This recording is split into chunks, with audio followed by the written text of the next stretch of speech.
remember the exact moment she lost her mind. It was a Tuesday in October, and I was showing my friends this stupid TikTok of an AI cat pirouetting in a ballerina skirt when she first appeared at our table. That's so Sigma. She purred. We all looked up to find Sophia Bendetti from Calculus peering at my phone, wearing this shady smile that made my skin crawl. The girl had been watching me for weeks. She always kept her distance, never looking directly at me, but I could always feel her eyes on me. Thanks, I said, and went back to my phone. Her face fell. Maybe she was hoping for more, but I had an influencer girlfriend back in the state, and pretty much everyone who had a TikTok knew that. Sophia hovered for an awkward 30 seconds before drifting away. A few seconds later, she showed up to advanced trigonometry, wearing a pink tutu over her jeans. Her makeup was theatrical, with crooked eyeliner that made her look like a deranged doll. She sat in the front row doing these weird hand movements, like she was flowing to a tune only she could hear. "Is she having a breakdown?" Luca whispered. I shrugged, but every time my eyes met hers, she would grin at me. It was before lunch. I saw Sophia spinning her way through hallways while balancing a cappuccino cup on her head. Cappuccino is here to slay, no cap. She giggled, making all heads turn. She'd sip while spinning, never spilling a drop, and the weirder she got, the more attention she was paid. Students started filming her all around, posting clips with captions like "main character energy," but their laughter had an edge. Everyone could sense something was wrong with her. I avoided the hallway just so I wouldn't bump into her, but the moment I turned right, I found her standing at the corner like she was waiting for me. She came closer and gave me a cookie, saying, "You're the dopamine I'm addicted to. Can't wait to go viral with you." I had had enough of her BS. I threw the cookie on the floor and yelled, "Sophia, you need to stop this. I have a girlfriend." Everyone stopped and stared at us. I could hear a few girls laughing at Sophia.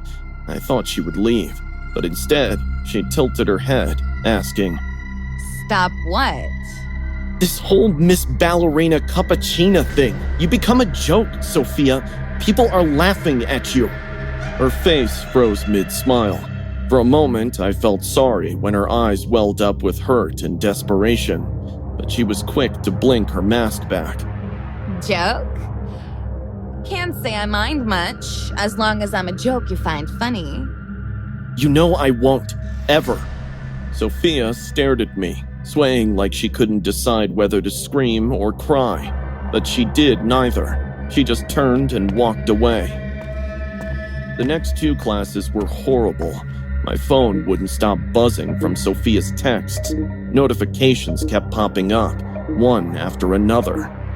You hurt me. I'm going to show you how much I love you. I blocked her, thinking it's the best way to get rid of her. I was ready to go see the principal. I even skipped lunch in the cafeteria and ate in the library. I kept hoping I wouldn't see her.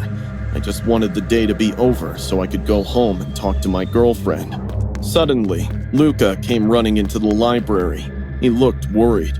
"Marco, it's Sophia. She's on the table in the cafeteria. You need to come, man." The blood in my veins froze.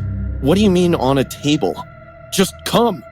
I ran through the halls with my heart pounding. The sounds of screaming, shouting, and chairs scraping against the floor filled the air before I could even reach the cafeteria. Sophia stood on the center table, still wearing her tutu, spinning faster than humanly possible. Her phone was duct taped to her wrist. Some Nightcore remixes were blasting at ear-splitting volume. Students had backed against the walls, phones out, but their faces were painted with horror. She held a steaming mug of coffee in her right hand. Attention, Simps and Sigmas.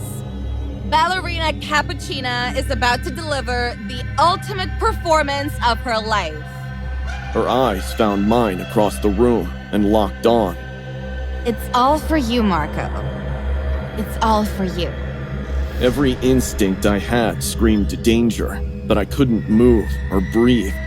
Before anyone could process what was happening, she ripped off the lid and poured the entire cup over her skull. The scream that tore from her throat wasn't human. The coffee was boiling, with steam rising from her head like she was on fire, but she kept pouring, even as her scalp began to blister and peel. Don't feel like I'm a joke, Marco! She laughed, blood and coffee streaming down her face. Still think I'm stupid? Students were running and screaming, but I was frozen as she emptied the entire cup over herself. Her skin was coming off in strips, exposing raw flesh beneath. After that, she began spinning in that horrible condition. Our teachers intervened, but they were also terrified witnessing Sophia.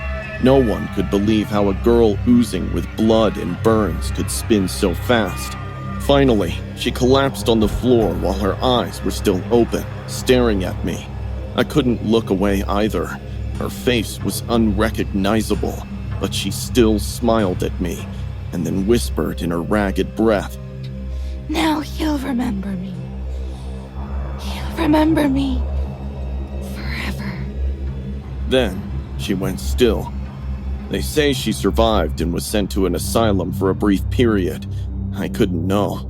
I went to college before she got out. I changed my number and deleted all my social media. But sometimes, late at night, I still hear her giggles in my head. And the worst part? She was right. I do remember her every single day. Every time I see a cup of a cappuccino, every time I hear music, every time someone spins around innocently, I'm back in that cafeteria, watching Sophia Bendetti destroy herself for my attention. I should have listened when my roommate Maya warned me about walking alone after night classes. She's been obsessing over these missing girls cases around the campus, 3 and 6 months, all of whom had vanished after evening psychology lectures. The university had managed to keep it under the rug, but students like Maya had a way of getting insider scoops. But there I was, at 9:47 p.m., broke with a dead phone, walking the exact same route where Sarah Byrne, Monica Rivera, and Ashley Park were last seen alive. Professor Scott's lecture had run late again, and I had to stay behind to help her with tomorrow's notes. As I walked on the deserted streets, the November cold cut through my jacket like knives. Those old oak trees behind the building created this wall of darkness. The woods stretched for miles, thick enough to hide anything. All of a sudden, I heard footsteps behind me. They were slow and deliberate, and mimicked my pace. I turned around to see a tall guy in a wrinkled suit some 20 feet behind me. He was grinning, staring like he'd won a stupid lottery. Even in the dim light, everything felt wrong with his face. "Riz God never loses," he whistled, loud enough only for me to hear. My blood turned ice cold. It felt as if the wind had picked up pace. I walked faster. He matched my pace perfectly. When I glanced back, I saw his phone held up with the camera pointed at me. The blue glow lit up his stubbled face, and I could see he was older and scarier than I thought. Maybe 30, with dead eyes. "You're my baby," he called out. "Don't resist. Just duet with me." I'd seen this before. Maya had shown me TikToks of girls being followed and filmed without consent. Without wasting a second, I fumbled for my phone and groaned, remembering it was dead. Panic crawled up my throat as I realized how isolated we were. The woods stretched to my right, empty buildings lined my left, and at least 4 blocks separated me from any main streets or human presence. "Come on, don't be difficult," he clicked his tongue. His voice is louder now. "Jen Bear thinks she's too good for us, huh?" My heart stalled for a beat before slamming into overdrive. "Hey, at least say hi to my friends," he chuckled. "You're gonna be all over the internet, viral, just like the others." The others? Was he talking about the missing girls? I ran toward the woods instead of away, hoping to throw him off. Maybe I could loop around and make it back to campus in time. But the trees felt like they were closing in, swallowing me as I pushed deeper into the dark. "Brave girl!" he hooted. while chasing me like a creep in shadows. It took everything not to collapse. I forced myself to focus, scanning for a way out. Then I remembered something Maya showed me, an emergency feature on our student ID app. Even with a dead phone, the panic button would ping my location to campus security. I pulled out my phone, praying for enough battery. The screen flickered as I hit emergency, then turned to face him. I screamed. I've called the campus security. They know I'm here. "El Riz for being a spoiled sport," he growled. I flinched as the soft click of a blade echoed through the rustling trees. "I'll make this special for my followers." The knife was small but sharp, with dark stains on the blade that made me sick. Without hesitation, he pressed it against his arm and carved an L into his skin. Blood ran down his hand, but he never stopped smiling. He licked the blood off his skin, then said, "See how dedicated I am? The others didn't appreciate my commitment, but I've a feeling you will." I started running again. I knew if he got me, that'd be the end for me. He was constantly yelling at me to stop and pose for his followers, but all I could see was an endless tree line no matter which direction I headed. "Rizgod takes what he wants!" he screamed. There was only darkness and the sound of him getting closer. My lungs burned and my legs felt like jelly. Then, I saw red and blue lights flashing through the trees. A siren was growing louder. "No, no, no!" he screamed behind me. "We were just getting to the good part!" I stumbled out as two patrol cars pulled up. Officers had weapons drawn, flashlights cutting through darkness. Jennifer Morrison? One called. Campus security got your emergency alert. I collapsed, sobbing with relief. They caught him 20 feet behind me, still holding the bloody knife, still grinning. As they cuffed the man, I heard an officer radio. We got him. The TikTok killer, Marcus Webb. Later at the station, they showed me his phone. We had hours of footage of girls walking alone, running scared and begging to be spared. He ran a twisted forum on the dark web where he unloaded the last moments of his victims. His follower count was hundreds of thousands. People actually watched this stuff, bet money, and enjoyed it. Officer Williams said they'd been tracking him across multiple states. I was supposed to be victim number 7. They found the bodies 2 days later, all buried in those woods, shallow graves marked with carved wooden stakes. The trial was a circus. His lawyers claimed performance art and mental illness, but the evidence was overwhelming. Hours of footage showing him stalking women while his audience cheered. He got life without parole. His TikTok got banned, but the videos are still out there, shared on dark corners of the internet. I don't walk alone anymore, ever, and I obsessively check my phone battery. Sometimes I think about his followers, those thousands of people who watched girls being tortured mercilessly and typed W in the comments. They're still out there, waiting for the next sick creator to follow the trend and keep the loop going. I moved to Milan 3 months ago for a job at this tech company. Life felt good. Better than good, actually. I was addicted to those Italian memes and weird internet stuff, so living here was the exact dopamine hit that promised the high. But being 23 and alone in a foreign country gets lonely real fast. I didn't have many friends yet, and weekends were usually spent curled up in a blanket at home, scrolling the gram for hours. That's when Lucy from accounting came up to me with a pet carrier during lunch. She had this wide smile that seemed a bit too excited. You said you wanted a companion so badly. I found the perfect one for you, she squealed. When she opened it, I saw a cat with a name tag, David, hanging on its collar. David was not like any cat I'd ever seen. No hair at all, with skin that looked see-through under the light. His eyes bulged out of his head like they were about to pop. His arms and legs were way too long for his body. He was bigger than most cats. He's, different, I said, intently eyeing the weird creature. Oh, isn't he special? Lucy giggled. The moment she left, the cat looked right at me and made this rough whisper that sounded like, "Yeah." And I burst out laughing. This was it. It was peak brain rot come to life. I whipped out my phone and started recording, dubbing him the Gato Gyat. Within hours, the video had blown up. 500K views, thousands of comments. People were losing their minds over this bizarre Italian meme cat. I felt like I'd struck internet gold. But as I returned home, I noticed the cat's behavior getting weirder. I found him trying to crawl at my bedroom door with these unnaturally long claws, repeating gyat in different tones. Sometimes it sounded high-pitched. At others, it was so deep, it sounded like it came from somewhere else entirely. When I yelled at him to stop, he stilled completely. Then he stood up on his hind legs and stared at me with his bulging eyes. He wasn't even blinking. He just stared and stared and stared. Ignoring all this, I fed David and ate dinner. Around 12, I was lying down in my bed, scrolling through comments on my recent video, when I heard someone calling from the living room. "Hey, come here for a sec."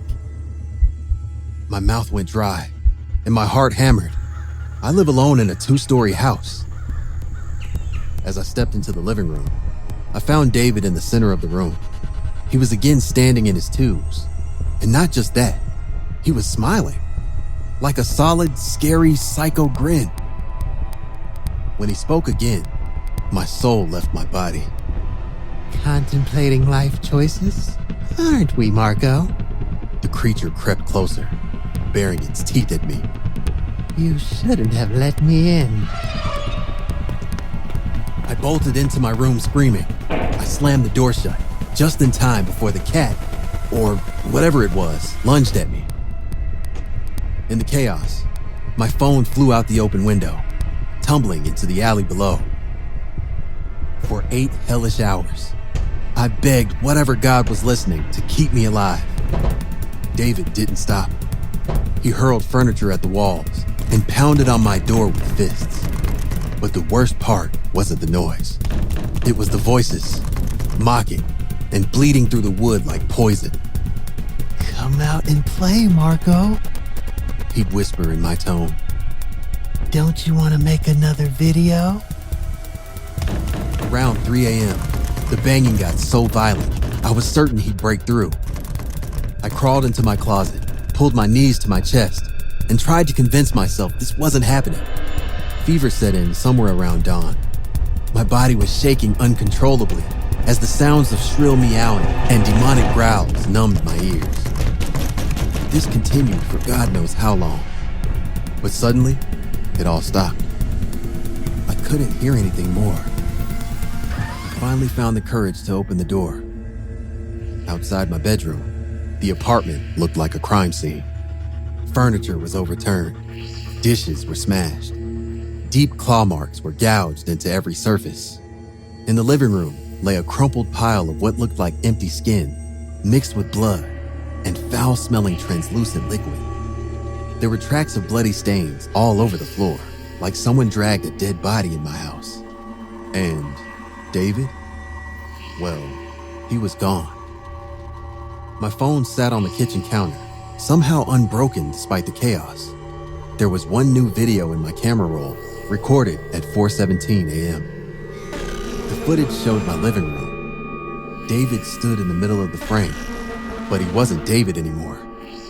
His skin hung loose like an oversized coat. And underneath? God, I couldn't name what was underneath.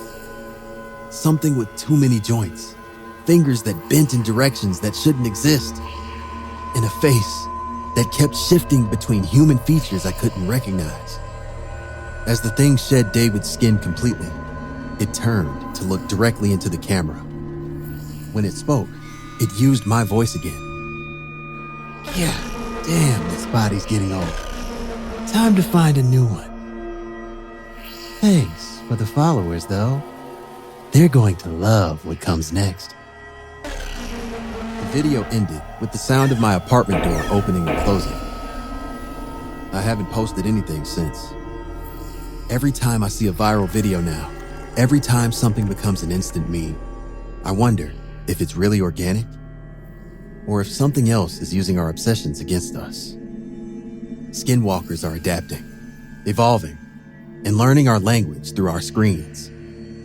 David is still out there somewhere in Milan, probably wearing someone else's face and speaking in someone else's voice. And sometimes, late at night, when I'm scrolling through my feed, I see comments on random videos that make my stomach drop. Comments that just say, yeah, and get thousands of likes.